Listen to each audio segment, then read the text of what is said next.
Hey guys! So, my name is Sabina Sood, and this is my first spirituality talk. I know that a lot of other motivational speakers or speakers about self growth are super fast and it's all like short clips. And I thought about if I could do that or wanted to do that, but it's really not my style. I'm slow. I'm slow and mindful, and I think it's more important to be authentic than to just try to copy others and be something that you're not. So my talks are going to be just me talking. I would love to be able to have a dialogue, and maybe one day I'll do interviews. But for now, it's just going to be me talking about spirituality and what it means to me and how I'm using it in my life. I'm using a lot of material that I've gathered for my book that I've been working on. I've been a little bit stalled with it the last few weeks. I'm working on the chapter on having a purpose in your life. And once I kind of collected my all my references, I just didn't really know what to say. So I thought maybe doing a spirituality talk would help clarify some of my thoughts and give me direction with my book. So, and I just went to that workshop by Meta, which really encouraged a lot of reels and videos. So I thought, okay, I mean, I could do videos about hats, but I'm trying to take a little break from them tonight. And spirituality is my passion. So I'm going to talk about that instead. So, quick background on me, and for those of you who have been following me, I started studying spirituality about 10 years ago. I was really depressed. I almost couldn't get out of bed to go to work. That's pretty depressed for me because I've always been very ambitious. And I was unhappily married. I wasn't happy with my career. I owned a 7-Eleven at the time. And I started watching a program called, it was Shivani. It was called Soul Connections. It's interviews with this woman named Shivani. And that was what started it for me. 10 years later, I've studied many, many books and repeated them over and over until they've kind of gone into my consciousness. And so a lot of things that I think and do and speak are spiritual just subconsciously now, which took a lot of time and effort to make it that way. So what I would like to, and yeah, since embracing spirituality, I'm now divorced. I sold the 7-Eleven last about a year and a half ago. I'm working on my dream career. I'm healthy. I love my life. So spirituality really saved me from a lot of misery. It's not like it just made everything easy. It's not like, oh, everything just changed magically on its own overnight, but it just gave me strength and it gave me direction, and it just uh, helped me to learn how to cope with the situation and with the transition, which took many, many years to kind of get off of the wrong path and put myself on the right path. But what I want to talk about tonight is that even though I do feel like I'm on my right path, I'm not in an artificial marriage anymore. I'm doing work that I love. I'm healthy. My kids are happy and healthy for the most part. They're teens, so it's moment to moment with them. But even though I'm on my right path, I still have to refer to spirituality pretty much daily to overcome the daily challenges of life um, that we are all facing. So, what I want to discuss tonight is the chapter that I'm working on with my book called, it's about having a purpose in your life and the importance of having a purpose in your life. Um, I would say that my purpose, I mean, it's tough. I think about what is my purpose? What if I really had to define my purpose? And it has to do with the hats for sure. I must see my vision till through to the end of selling my hats around the world, of seeing my hats at resorts and beaches and towns all around the world. That is my purpose, I think. Um, but sometimes I'm confused because spirituality is so close to my heart and my art, and I have other interests as well, that I'm not sure if maybe my purpose is also connected with those. So um, so it's kind of it's tricky to find your purpose and to know what your purpose is, and it's not like you have a purpose and you're done. I think it's evolving based on where you are in your life and what's important to you, what you're working on at that moment. So I would like to go ahead and continue with a couple quotes about the importance of having a purpose, because maybe there's a lot of people out there who just are like, well, my purpose is just to have fun. I just want to enjoy life, relax, retire, travel. And that's not really what spirituality teaches or encourages. Spirituality is more specific, or it's more defined, let's put it that way. Um, for example, one of my favorite books is called As a Man Thinketh, which was written, I believe, in 1905 or 1910. So it's it's pretty old. It's pretty timeless material, and he says, the author, until thought is linked with purpose, there is no intelligent accomplishment. Aimlessness is a vice. They who have no central purpose in their life fall an easy prey to petty worries, fears, troubles, and self pityings, all of which are indications of weakness.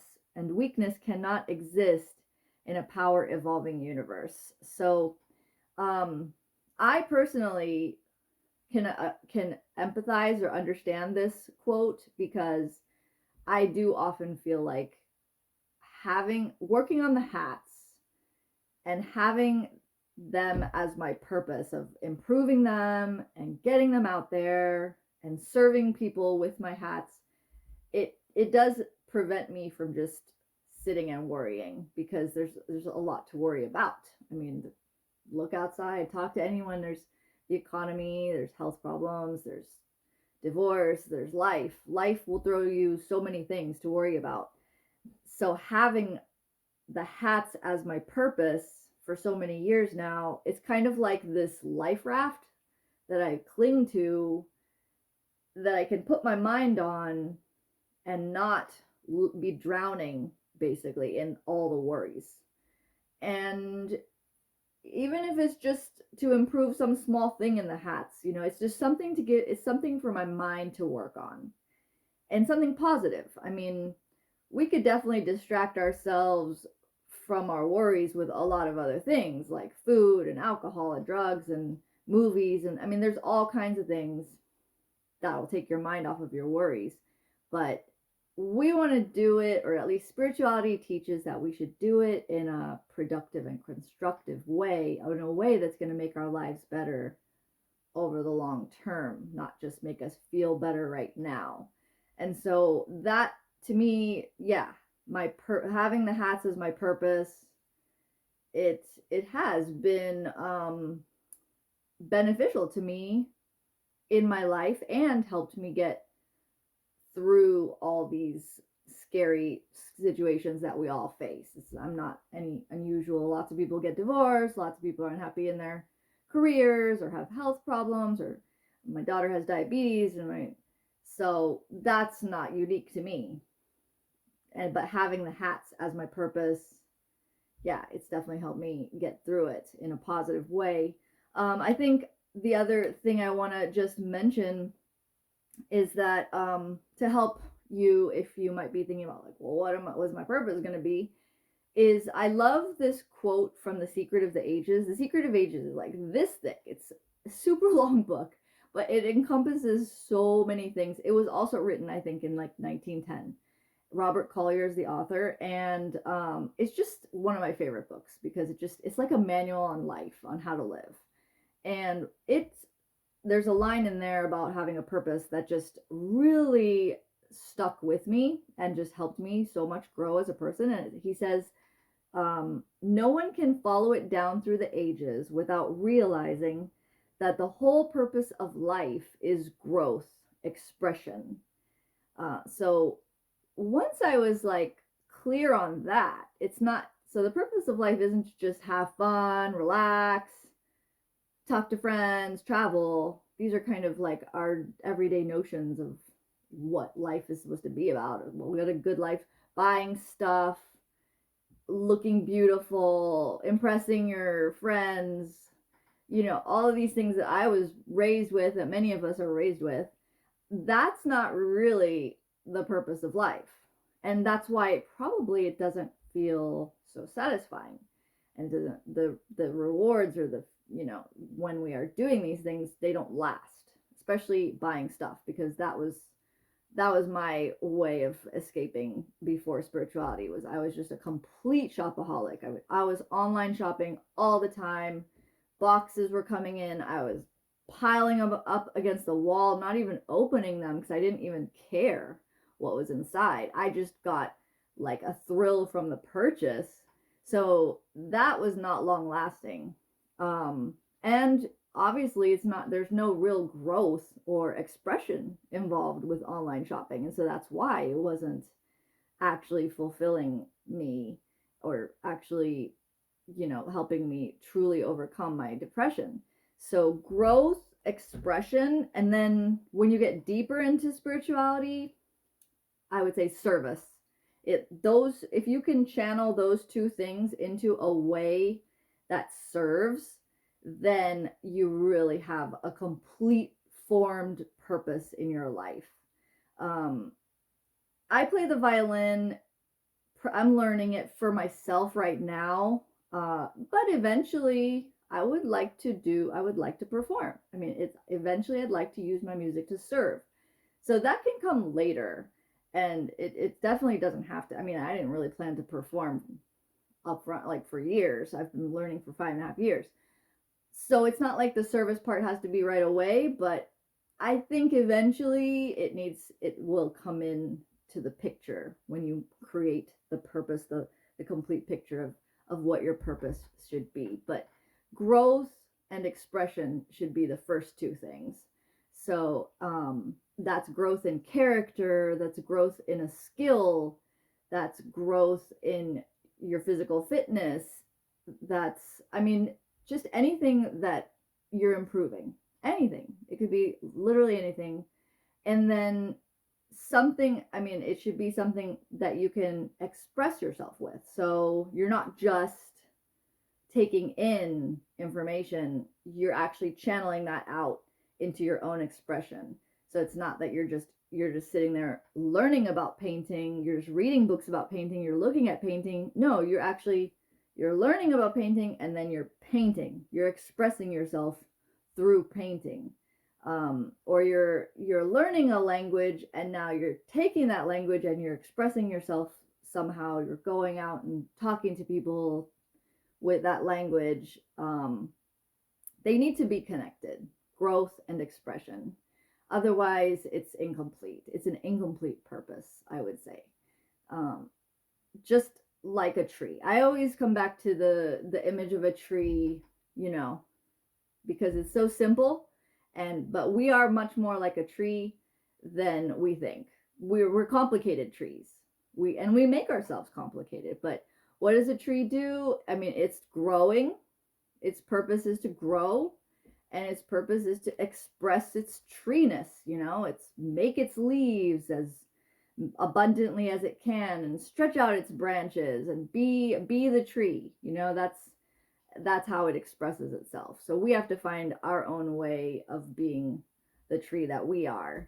For me, that's my hats, this violin, my art. I have multiple ways that I express myself, but I started with just one. I started with tennis, and I started with physical fitness. Those were pretty much it. That was my start. And then once you kind of have one thing down, once you're like making progress with one thing, you're like, oh, feels so amazing. Your mind starts to search for other ways to grow and express yourself. Sometimes people might just stick with one thing and just become like completely focused on one thing. But spirituality is pretty clear about the fact that it's not really you want to be balanced, and you want to have multiple outlets. It talks about how a lot of geniuses are actually pretty miserable and have pretty sad lives, and that there's a book called Thoughts Are Things that talks about that in detail, about how you really want to be able to express yourself in multiple ways, to be healthy and balanced, and live in a holistic spiritual way. Everybody's different, everybody's going to have their own path, but start with one and then see what happens. Let it happen naturally. You'll know when when you're ready to add on. And if it might take 5 years, it might take 10 years, it might take 20 years, but everything happens kind of naturally as long as you listen to your intuition. So yeah, I think that that's good for a first talk. This felt really good for me to discuss spirituality. I don't have a lot of people to talk to about it, so it feels good to just be able to share it with my Instagram audience. And leave me a comment if you liked it, if it was helpful to you, and I will try to do more of them. It felt really fun and natural to me. So, all right, well, this is Sabina signing off, and I hope you have a great evening.